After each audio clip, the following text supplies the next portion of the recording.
Having now dealt with the components that constitute the lead-acid battery, let's consider the characteristics of the battery. A battery, as we have learned, is a number of cells connected together in series.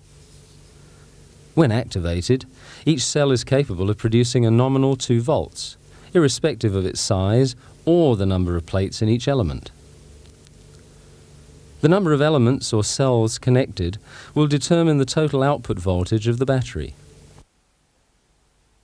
The battery we have just checked is made up of 3 cells connected together. Each cell produces 2 volts, so the total voltage of the battery is 6 volts. It follows that a battery with 6 cells will produce 12 volts. For practical reasons, batteries are manufactured in either 6 or 12 volt units. Should higher voltages or larger capacities be required, then 2 or more batteries may be fitted and connected either in series or parallel. For example, if 2 12-volt batteries, each of 100 ampere-hour rating, are connected in series, that is, by connecting positive to negative, then the result would be a 24-volt supply. The capacity, however, would remain at 100 ampere-hours. However, if the same 2 batteries were to be connected in parallel, that is, by joining negative to negative and positive to positive, we would create a 12-volt supply, but the capacity would double to 200 ampere-hours. In simple terms, capacity is a battery's ability to provide a certain amount of electrical current over a certain amount of time. For example, a 62 ampere-hour battery, in theory, will provide a current of 1 amp for 62 hours or 10 amps for 6 hours. The capacity of a battery is determined by 2 factors, namely, 1, the size or surface area of the plates, 2, the number of plates in each element. Let's now consider the basic operating principles of lead-acid batteries.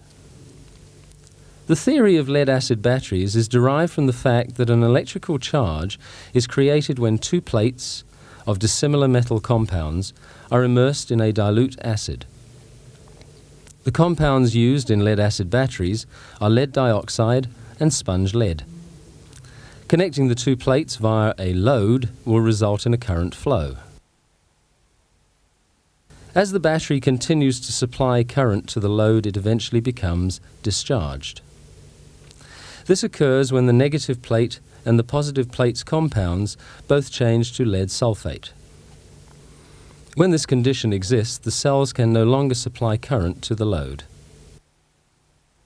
However, simply by passing a current into the battery from an external source, the plates revert to their original compounds and the battery is once more charged.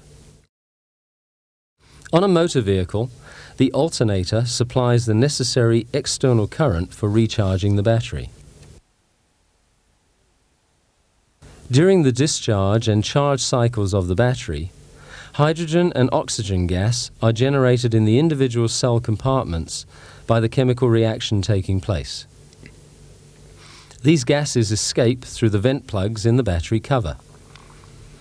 The vent plugs are baffled to allow the gases to escape but contain the electrolyte which could otherwise spill. After the break, we shall discuss safety precautions for working on or around batteries.